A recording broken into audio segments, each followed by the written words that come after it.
하나님의 은혜로 또 여러분의 기도 덕분으로 선교 현장을 잘 다녀왔습니다. 기도해 주신 모든 분들께 감사의 말씀을 드립니다. 하나님이 이번에 선교비를 채워주지 않았다면 못 갈 뻔했지만 하나님이 채워주셔서 감사하게 선교 현장을 보고 돌아올 수 있게 되었습니다. 이번에 선교 현장은 제가 연구원 때 신학교 다닐 때 그때 그 말레이시아 현장을 다녀온 이후로 해외는 지금 거의 10몇 년 만에 처음으로 나가게 된 것 같습니다. 하나님이 선교 현장에서 많은 은혜를 주셨습니다. 그래서 제가 느낀 게 뭐냐면 국내 현장에서 전도가 안 된다고 낙심하고 있을 게 아니라 해외 현장 가서 거기서 전도 역사를 보고 그러면서 많은 응답과 은혜를 또 누리는 것이 더 중요하다 이런 생각도 하게 되었습니다. 그래서 감사드리고 우리가 이제 세계복음화 이 언약을 붙잡고 우리가 이제 가고 있는데 이 세계복음화 언약은 전도와 선교가 두 개가 합쳐져야지 세계복음화가 되어진다는 것을 다시 한번 느끼게 됩니다. 왜 우리가 세계복음화 해야 되냐?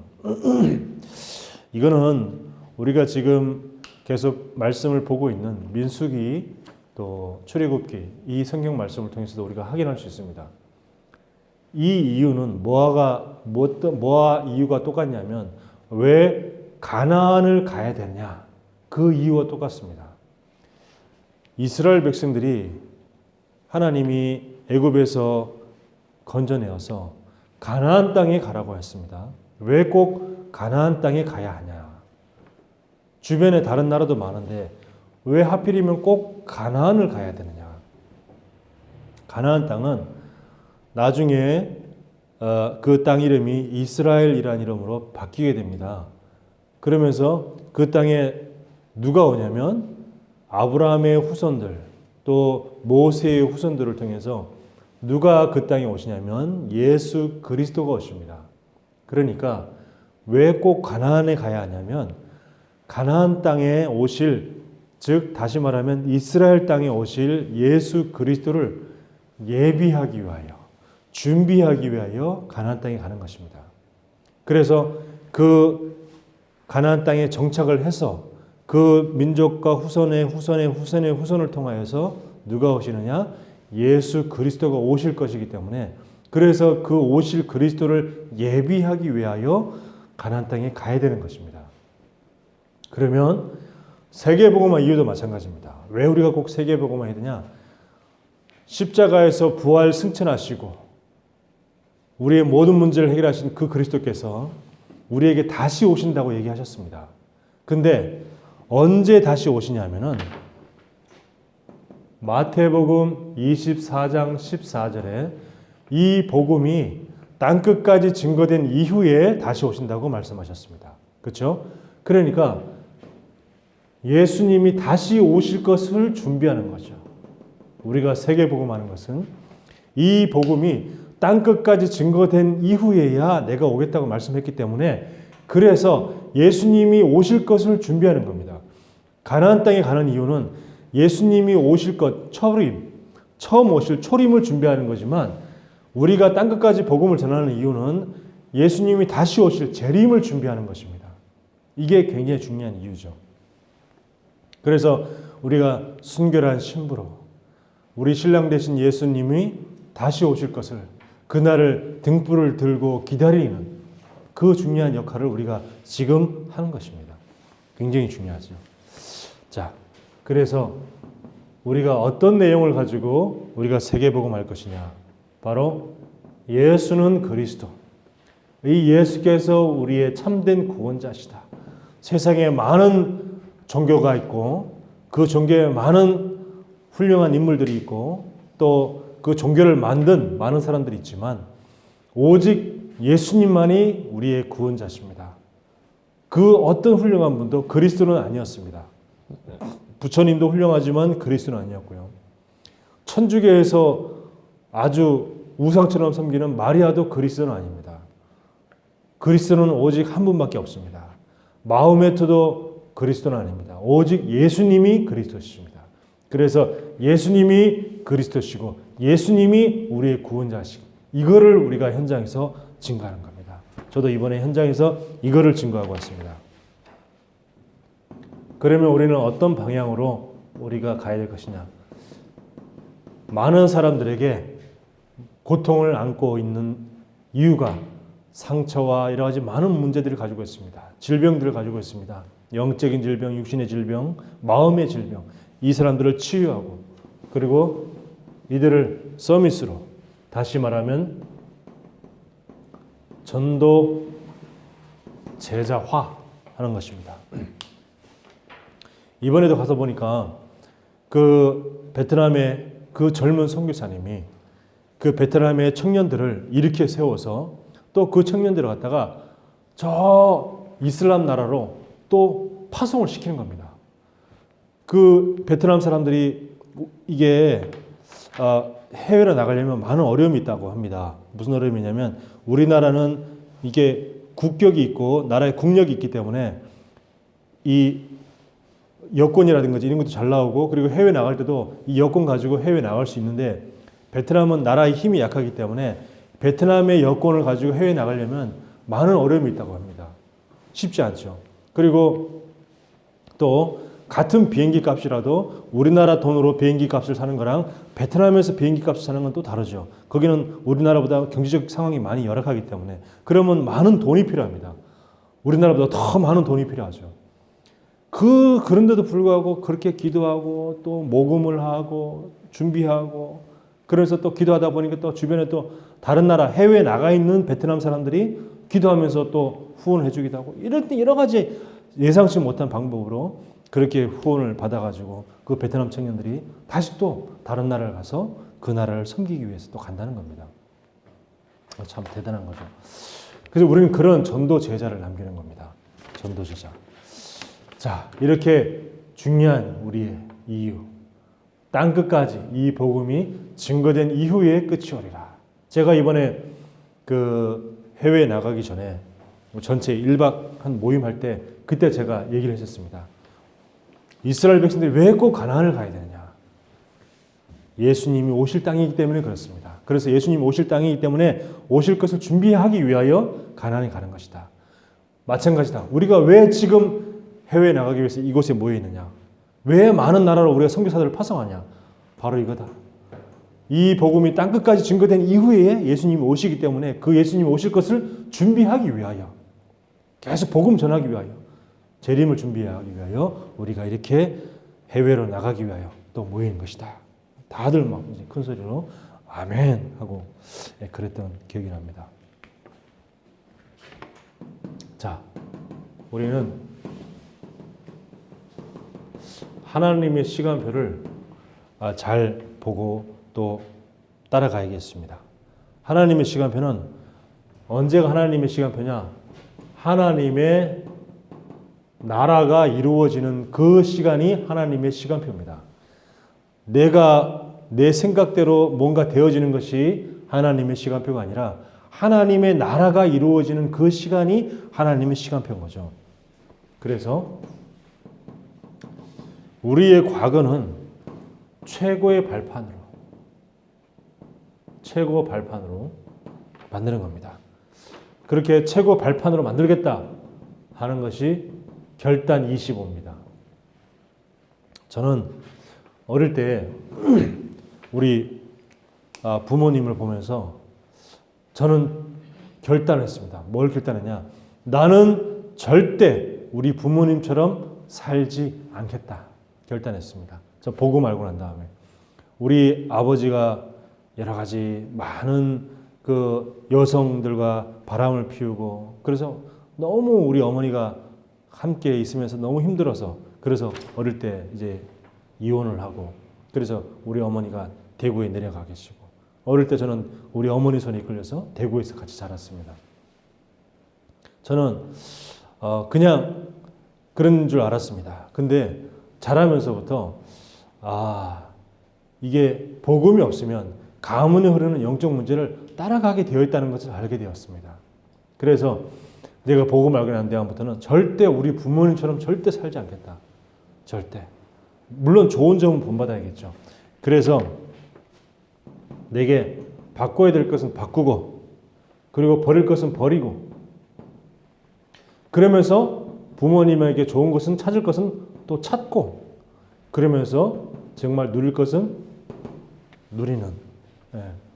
저는 우리 아버지의 굉장히 그 성실하심 이런 것들은 내가 찾아야겠구나. 근데 우리 아버지의 그런 잘못된 것들은 내가 버려야지. 내가 바꿔야지. 그리고 우리 어머니가 그 질병으로 돌아가셨는데 그렇다 그러면 나는 그거를 갖다가 버리고 나는 건강을 또 찾고 건강을 누려야지. 그래서 세계복음을 알도록 해야지. 저는 그렇게 했었습니다. 그래서 우리는 진짜 부모님의 잘못된 점은 완전히 특히 우리 렘넌트는 반드시 그래야 됩니다. 부모님의 틀린 점, 잘못된 점, 또 언약을 못 잡는 점 이런 것들은 반드시 바꾸고 버리고 그렇게 해야죠. 그래서 우리 과거를 통해서 하나님의 절대 계획을 우리가 발견하게 되는 겁니다. 그래서 우리 찬양도 있잖아요. 우리 인생의 과거를 돌아보며 현실을 그죠? 우리 내 과거를 딱 돌아보고 난 다음에 내 현실을 볼 때 내가 무엇을 해야 될 것인지 발견하게 하시는 거죠. 하나님이 나에게 과거에 이러이러한 경험을 하게 하셨구나. 하나님 나에게 이런 상처를 나에게 과거에 내가 주셨구나. 그러면 그 상처를 통해서 하나님의 나를 향한 절대 계획을 발견하는 겁니다. 그걸 보고 뭐라 그러죠? 사명이라고 합니다.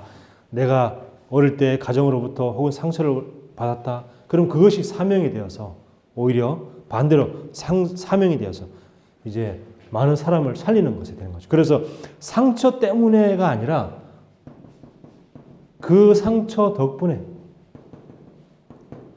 저는 어릴 때 부모님의 그 이혼을 통하여 이혼 가정의 아픔을 알게 되었어요. 이혼 가정의 그 자녀들이 얼마나 큰 상처 속에 있는 걸 알게 되었습니다. 그렇기 때문에 상처 때문에 그래 누구 때문에 부모님 보면 화나고 이것이 아니라 그 상처 덕분에 내가 많은 아이들을 알게 되어지고 또 많은 아이들을 품게 되어지니 너무나 감사하구나. 오히려 상처가 감사가 되는 거죠. 이렇게 되어지지 않으면 과거는 절대 바뀌지 않습니다. 과거에 계속 묶이게 되어 있습니다. 그래서 상처에 묶여있지 말고 상처 덕분에 그 상처를 아니었으면 내가 어떻게 지금 이렇게 언약을 제대로 붙잡을 수 있었겠는가. 정말 감사하구나. 그러면은 상처를 준 사람에 대한 그런 원한과 아픔과 뭐 기분 나쁘고 그럴 게 전혀 없죠. 전혀 없죠. 오히려 용서가 되어지고 그렇게 되는 거죠. 이것이 뭐냐? 복음을 제대로 누리는 겁니다. 이것이 복음을 제대로 붙잡은 거고요. 자, 두 번째, 오늘입니다. 오늘은 최고의 누림으로. 이걸 보고 기도 25라고 합니다. 그래서 가장 중요한 오늘을 누리는데 이 그리스도께서 십자가에 죽으시고 부활하셔서 지금 저와 여러분과 함께 하고 있습니다. 지금 저와 여러분과 함께 하고 있습니다. 그래서 여러 가지 문제 어려움 만났을 때 내가 집중으로 기도할 수 있다면 이때 우리에게 중요한 영적인 시스템이 세워지는 겁니다. 선교지에 가니까 그리고 제가 또 어떤 19명을 이렇게 함께 하고 있는 그런 19명의 목회자들 팀장을 맡게 되니까 전혀 기도를 안 할 수가 없어요. 계속 기도를 할 수밖에 없고 딴 데 신경을 이렇게 안 쓰게 되죠. 안 쓰게 됩니다. 핸드폰 가지고도 보통 집에 있을 때는 핸드폰 가지고 유튜브 좀 재밌는 것 좀 영상도 보고 할 건데 선교지에서는 제가 그것도 안 했다니까요. 일주일 내내. 너무 막 기도가 되니까 현장에 기도되어지고 또 여러 가지 문제, 어려움들도 있고 하니까 전혀. 그래서 이렇게 정말 그 선교 현장에서 이런 것들도 필요하구나. 좀 그런 생각을 많이 하게 되었습니다.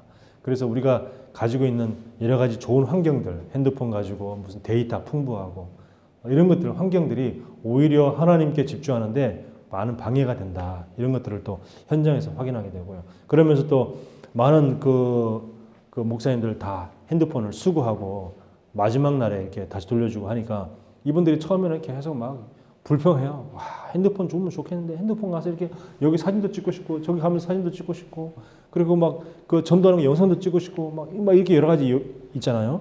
근데 그런 거 못하니까 막 힘들다 그러고 또 어떤 분은 내가 자녀에게 내 얘기 잘 도착했다라고 알려줘야 되는데 전 핸드폰을 가져가니까 내 자녀에게 지금 여기 나 이게 선교지 이게 해외에 잘 도착했다고 연락했는데 연락도 못하니까 우리 가족들이 얼마나 지금 걱정하겠냐 뭐 이런 얘기도 하고 예, 그런 얘기도 많이 있었습니다. 그런데 사실은 시간 지나고 나니까 아무 문제가 안 돼요. 예. 다 그 불평하고 원망하는 사람들이 불평 안 해요. 오히려 더 이렇게 핸드폰 없는 것도 괜찮구나 이렇게 되어지는 거죠. 왜? 집중할 수 있으니까. 현장에 집중할 수 있으니까. 자, 그래서 우리의 미래는 최고 그림으로 이게 뭐냐? 행복 25, 감사 25. 네. 우리는 작은 것이라도 늘 감사할 수 있는 게 너무 중요한 겁니다. 작은 것 하나하나 늘 감사하고 조그만 것도 늘 감사하고 그런 사람이 이렇게 입에 불평불만이 안 나와요.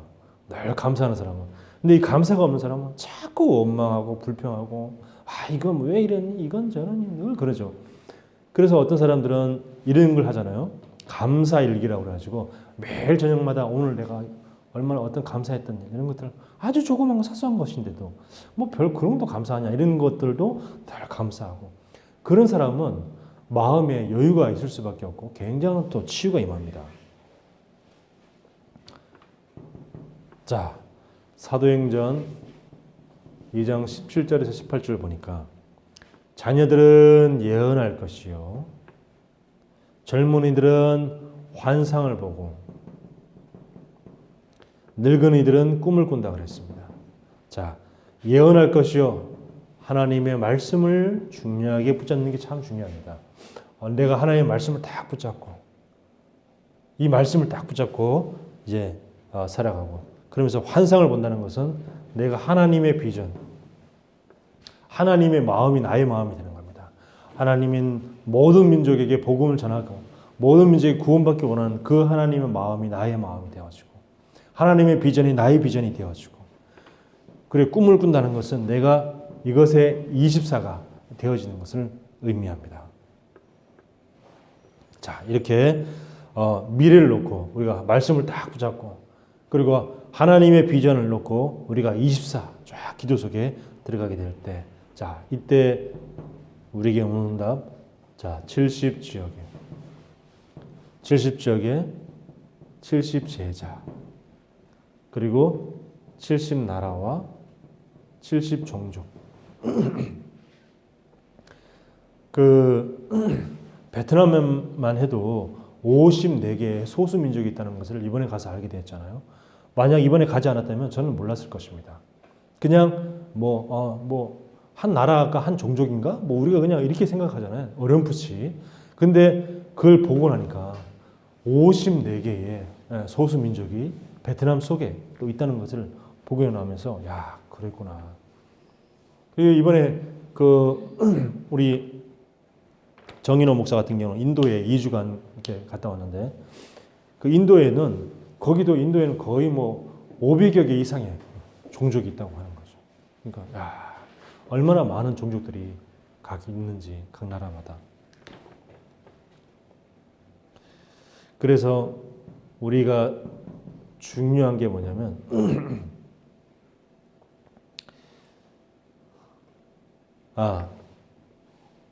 그래서 이걸 통해서 우리는 237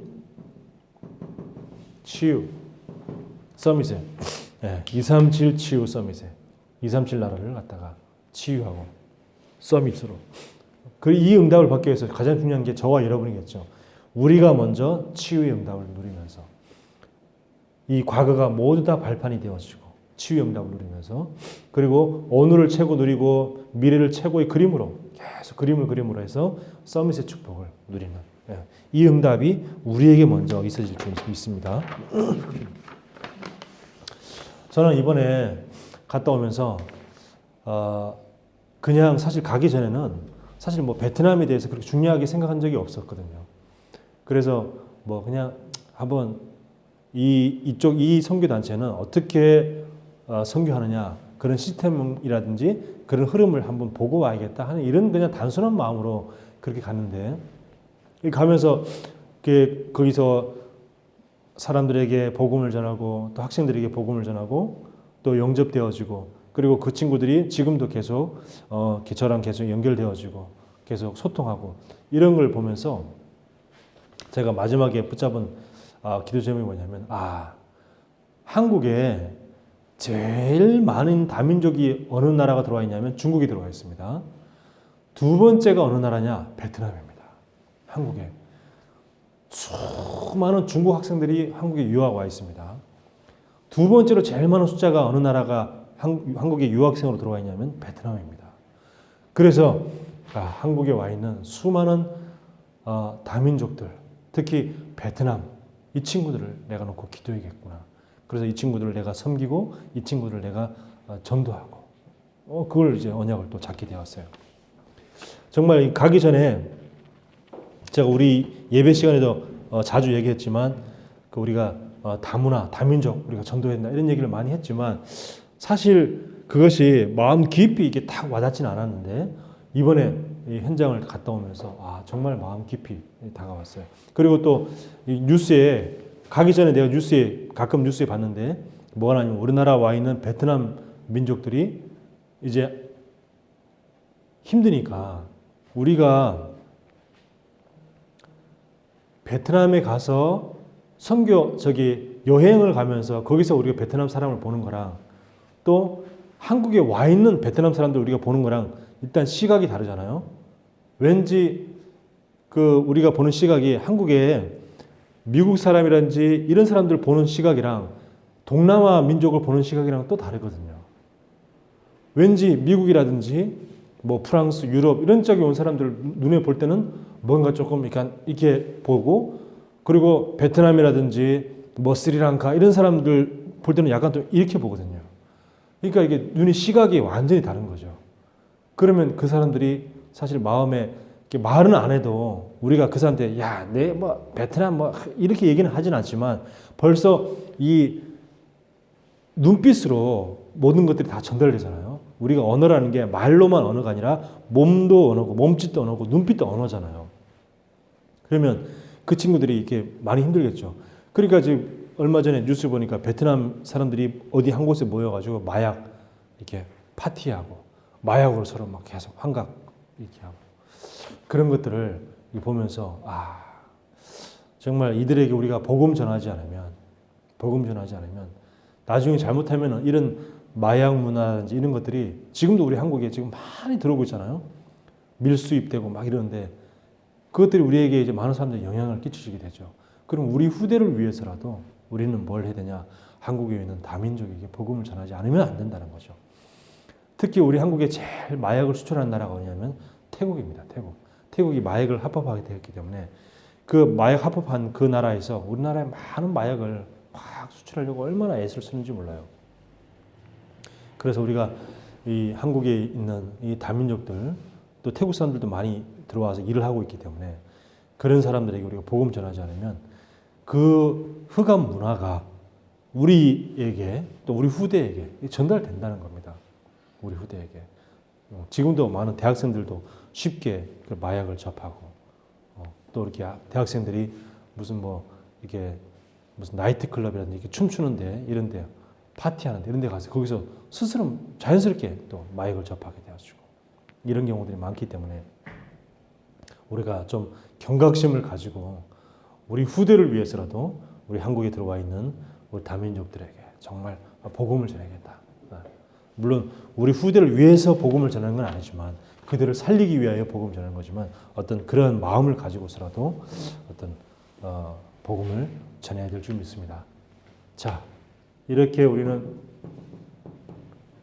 영적 세계가 중요하다는 것을 알고 있습니다. 이 영적 세계는 어둠의 무한 세계가 있어요. 어둠의 무한 세계.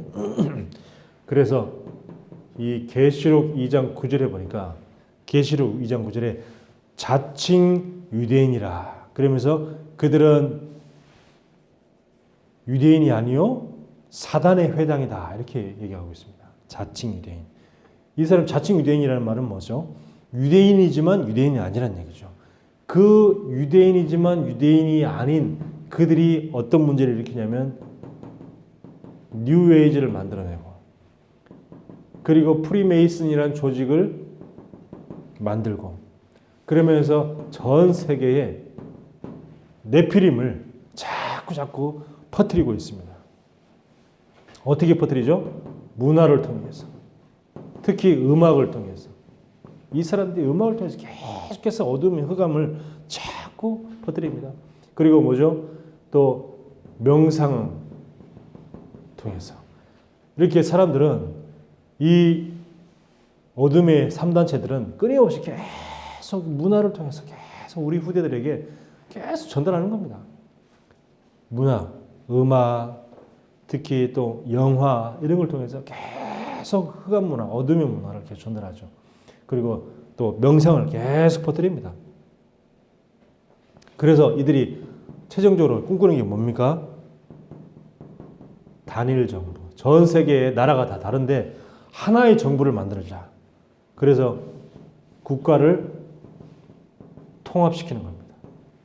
국가 통합시켜서 단일 정부를 만들고 그리고 수많은 종교가 있는데 단일 종교로 그래서 종교를 통합시키자. 이게 이 사람들의 최종 목표입니다.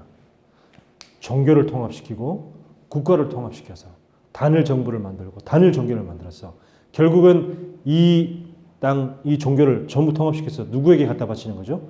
사탄에게, 루시퍼에게 이 종교를, 이 땅을, 이 지구를 루시퍼에게 갖다 바치는 그것이 바로 이 3단체의 최종 목표입니다. 우리는 이제 이걸 이제 눈을 뜨고 우리가 정말 기도해야겠죠. 자, 이렇게 어둠의 무한 세계가 있습니다. 이 어둠의 무한 세계를 이 3단체가 끊임없이 이용을 해서 전 세계를 어둠 속에 밀어넣는다면 또 영적 문제 속에 밀어넣는다면 우리는 어디에 속해 있냐? 빛의 무한 세계에 속해 있습니다. 그래서 우리가 기도할 때마다 하늘 군대가 동원되어지고 그리고 예수 그리스도의 능력과 성령이 우리와 함께 하시고 또 하나님의 말씀을 통하여 우리는 끊임없이 나가는 겁니다.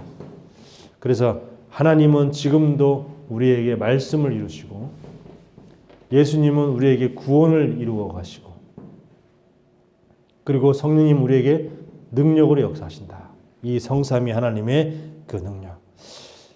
그래서 전 세계에서 사실은 가장 선교사를 많이 파송한 나라가 예전에는 미국이었습니다.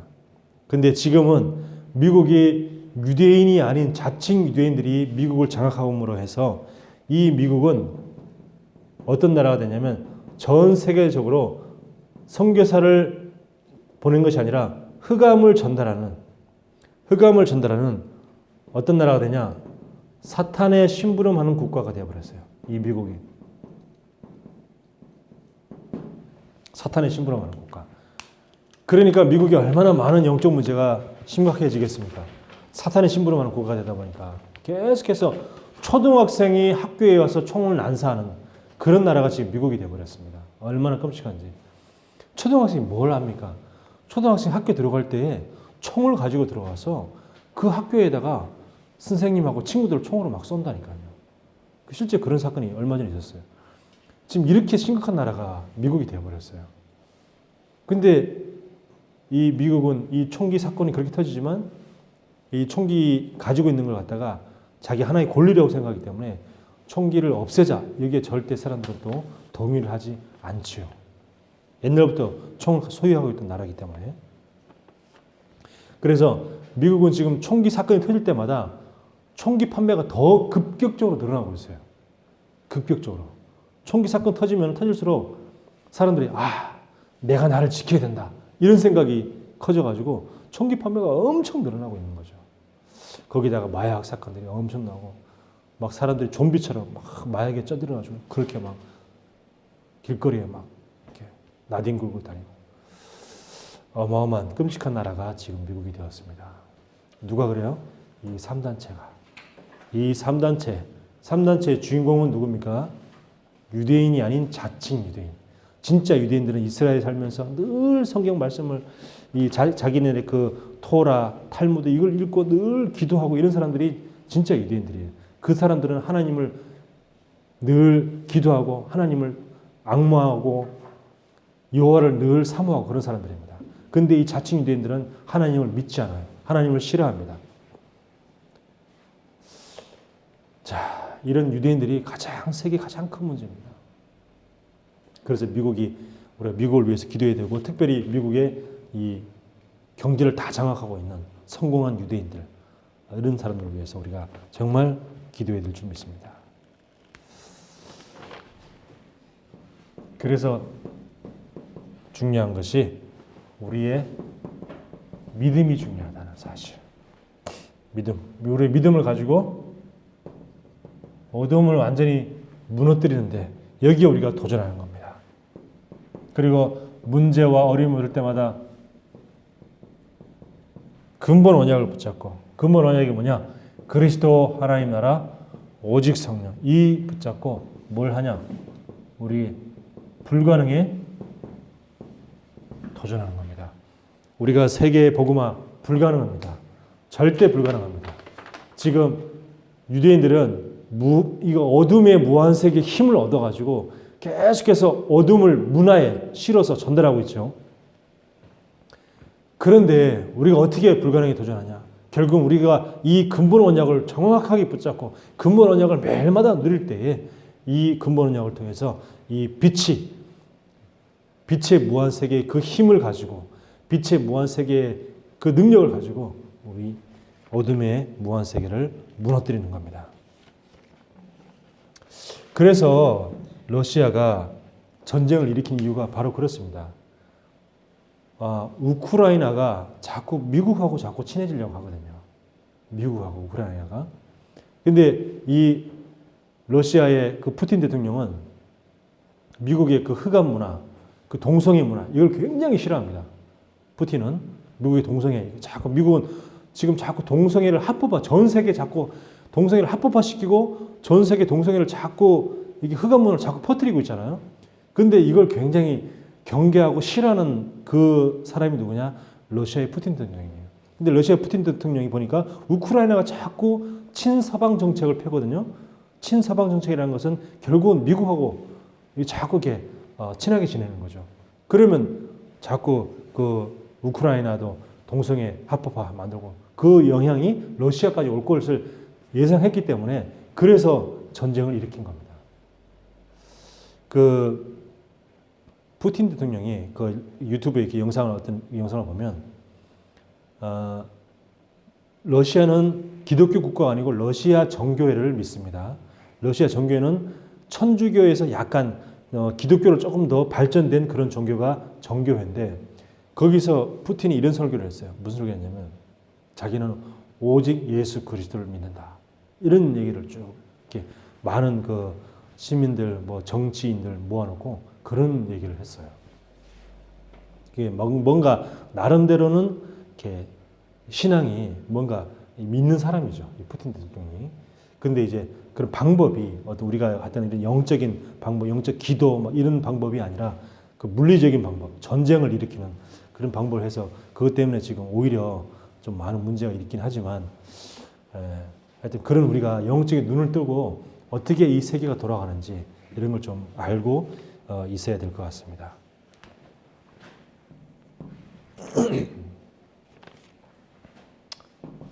자, 우리는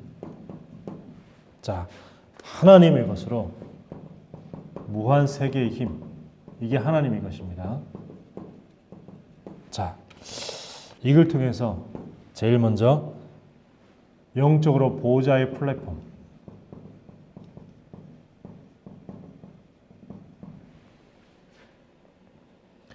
뉴에이지는 우주에서부터 힘을 공급받는 것을 보고 명상이라고 합니다. 우주에서부터 힘을 공급받는 것. 그래서 우리는 우주에서부터 힘을 공급받는 게 아니라 우리는 그런 명상이 아니고 우리는 묵상. 너무너무 중요합니다. 묵상이 뭐냐? 말씀과 나. 이걸 깊이 생각하는 거죠. 하나님의 말씀하고 나하고 무슨 관계가 있느냐? 하나님의 말씀과 하나님 말씀 이랬는데 이 말씀을 비추어서 자꾸 나를 자꾸 보는 거죠. 말씀을 통해서 나를 자꾸 보고 말씀으로 자꾸 나에게 빛을 비추고 이게 바로 묵상입니다. 그래서 내가 말씀을 깊이 생각하는 그 시간이 굉장히 중요하고 이때 말씀을 깊이 내가 생각하고 묵상할 때 이때 내가 바뀌어지는 겁니다. 내가 치유되어지고 내가 말씀을 그냥 듣고 끝나버리면 절대 이게 나이가 치유되지 않습니다. 또 내가 발견이 되어지잖아요. 내가 발견이 되어져야지 그래야지 내가 치유가 되는데 내가 발견이 안 되어지니까 치유가 안 되는 겁니다. 그래서 말씀과 나를 갖다가 깊이 생각해 보는 거. 그래서 내가 자꾸 드러나고 그래서 내게 이 말씀 그래서 내가 그리스도 필요하구나. 이게 깨달는 것이 묵상입니다. 그러면서 이 묵상을 통해서 답을 얻고 그래서 성삼위 하나님과 그리고 내가 앞으로 살아갈 이유, 사명. 자, 그 다음에 하나님이 주신 것이 뭡니까? 보호자의 파수망.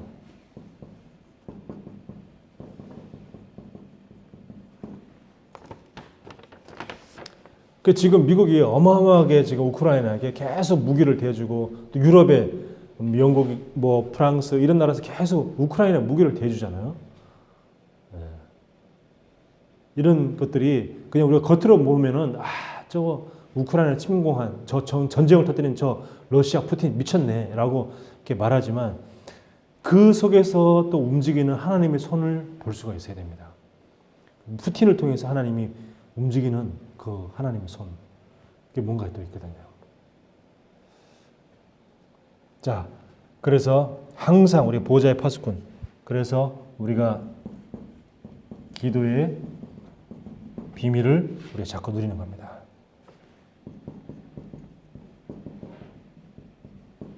성삼위 하나님이 역사하시고 그리고 기도할 때마다 흑암이 결박되어지고 기도할 때마다 하늘 군대가 동원되어지고 자, 그리고 절대적으로 우리가 누려야 될 것이 보호자의 안테나. 그래서 하나님과 소통 그리고 사람과 소통.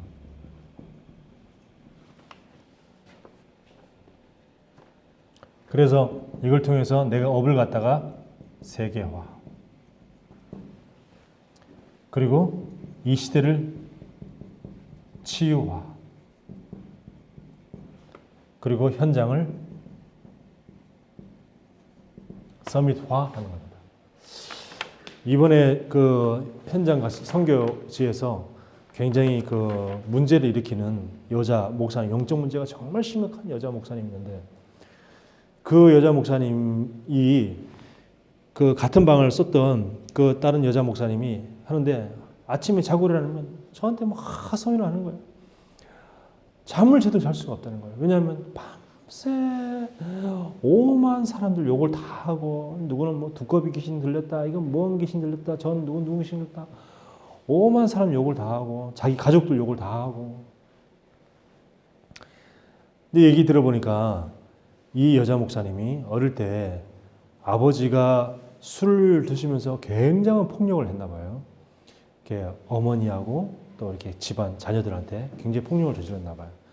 이 여자 목사 어릴 때죠. 그러니까 그걸 보고 자라면서 꿈에도 소원이 뭐냐? 아버지 빨리 죽는 거. 그게 꿈에도 소원이었다는 거예요. 그러다 보니까 이 상처를 꼭 가지고 있으면서 상처 속에서 원한을 가지고 그러면서 어떻게든지 이렇게 치유가 안 되는 상황에서 이제 이게 그 신학을 해가지고 목사까지 된 거죠. 그러다 보니까 치유가 안 된 상황에서 목사까지 되니까 어떻게 하면 그 다음부터는 모든 것들이 정죄, 비판으로 모든 걸 다 하는 거예요. 정죄, 비판. 정죄. 자기는 목사라고 무조건 자기 말이 다 맞다고. 그러면서 막, 막 기름 부은 주의 종을 갖다가 어쩌. 그 사모님 76세, 72세, 3세 된 그 나이 든 사모님한테 65살 된 그 여자 목사님이 네가 그렇고 뭐 머리에 똥만 찬 것이 막 이래서고 또 사모는 평신도 주제에 어디 기름 부은 주정한테 말대꾸해 막 이런 게 뭐 정말 너무 말도 안 되는 진짜 얼마나 그 인격이 정말 이렇게 바닥인지. 내가 너무 이게 보기 힘들어가지고 그러시면 안 된다고. 사모님은 교회에 반 목회자나 다름없는 사람입니다. 사모는 그렇게 함부로 하시면 안 됩니다. 그리고 목사님보다 훨씬 나이가 연장자시잖아요. 그러면 안 됩니다. 막 그랬더니 이제는 이것들이 쌍으로 덤벼드네. 막 이랬었고 막 너무 안 돼요 대화가. 그리고 이렇게 이제 나중에 이제 우리가 같이 모여갔을 때 이제 선교사님이 이제 이렇게 좀 어떻게 좀 다시 해보려고 그랬더니 자기한테는 적용을 못해. 절대 못해. 선교사님 그거 봐 선교사님이 이렇게 하라잖아. 우리 보고 자꾸 진짜 본인이 그렇게 깨닫고 본인이 바꿔야 되는데 우리 보고 자꾸 얘기하는 우리 보고 그렇게 못 깨달아? 선교사님 방금 뭐라 그랬어? 선교사님 그렇게 얘기했는데 왜 이렇게 못 깨달아? 다 내려놓으라고 하잖아. 본인이 내려놔야 되는데 우리 보고 니들 다 내려놓으라고 한 선교사님 한 얘기 못 들었어. 막 이런 식이에요. 그러니까 도저히 이게 대화가 안 되는 거예요. 이게 말이 안 통하는 것만큼 그렇게 힘든 게 없잖아요. 도저히. 그러니까 막 선교사님도 이제 보다 못하니까 지금 목사님이 말로 사람들 다 찔러 죽이고 있습니다. 그렇게 얘기하니까 무슨 소리냐고. 내가 무슨 소리냐고. 이 사람들이 잘못한 거지. 막 이런 식으로 얘기하는. 정말 이렇게 영적 문제가 심각하구나. 자, 복음이 없다는 것이 사람이 이렇게 정말 끔찍하구나 이런 생각을 많이 하게 돼가지고 첫 번째는 그분의 첫 번째 목적은 이 복음이 없다는 거. 두 번째는 상처가 전혀 치유가 되지 않다는 거. 지금도 가족들하고 다 등 돌리고 산다는 거예요. 사실은 진짜 복음 깨달으면 부모나 가족들 상처 준 사람들 다 용서가 되잖아요. 용서가 되는데 이분은 아직까지도 용서를 못하고 있는 거예요. 지금도 등 돌리고 살고 가족들하고 다 연락 아무도 안 하고 산다는 거예요. 참 안타깝구나 이런 생각을 좀 많이 하게 됩니다. 그래서 우리 교단에 있는 목사님들만 보다가 다른 교단에 복음 없는 목사님들 영적 상태를 보니까 이것도 또 다른 또 현장이구나 이런 생각이 되어지고 그러면서 또 복음 안다는 것이 또 얼마나 감사하고 귀하다는 것을 또 알게 되어지고 여러 가지 또 그런 생각을 또 하게 되었습니다. 자, 결론입니다. 자, 오늘 말씀에 바울이 잡혀서 가고 있는데 이 유라굴로라고 하는 큰 광풍이 일었습니다. 유라굴로라는 큰 광풍이.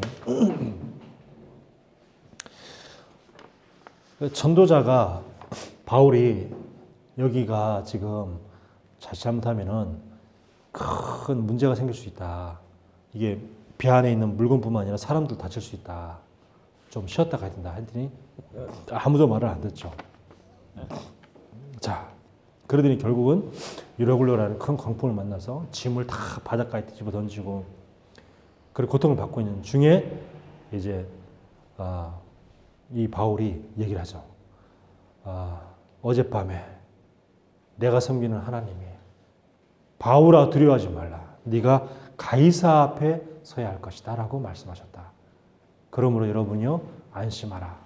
나는 내게 말씀하신 대로 그대로 되어질 줄을 믿는다. 이렇게 얘기를 하죠. 자, 이렇게 지금 우리 이 현장은 어떤 현장이냐? 광풍을 만나는 현장입니다. 광풍을 만나는 현장입니다. 그러니까 20절에 보면 어떻게 말씀하고 있냐면 여러 날 동안 해도 별도 보이지 아니하고 큰 풍랑이 그들의 있음에 구원의 여망마저 없어졌더라 그랬어요. 풍랑 만나는 현장에 구원의 여망마저 없었다 그랬습니다. 그러니까 지금 이 세계가 지금 그렇죠. 지금 얼마나 지금 이 3단체가 어둠을 퍼뜨리냐면 구원의 지금 여망마저 보이지 않는 그런 현장이잖아요. 구원의 여망마저 보이지 않는. 이때 바울아 두려워하지 말라. 네가 가이사 앞에 서야겠고 그렇습니다. 가이사 앞에. 자, 우리가 왜 렘넌트 운동을 하냐? 우리 렘넌트가 세상 서밋 앞에 서야 하기 때문에. 세상 서밋. 가이사는 세상 서밋이잖아요. 로마의 황제 가이사. 그 세상 서밋 앞에 우리가 서야 하기 때문에 우리 후대가 세상 서밋 앞에 설 수 있는 정도로 능력과 또 그런 지위를 가질 수 있도록 복음 가지고. 그래서 어떻게 됩니까? 가이사 앞에 설 정도로요. 그런 정도로 무한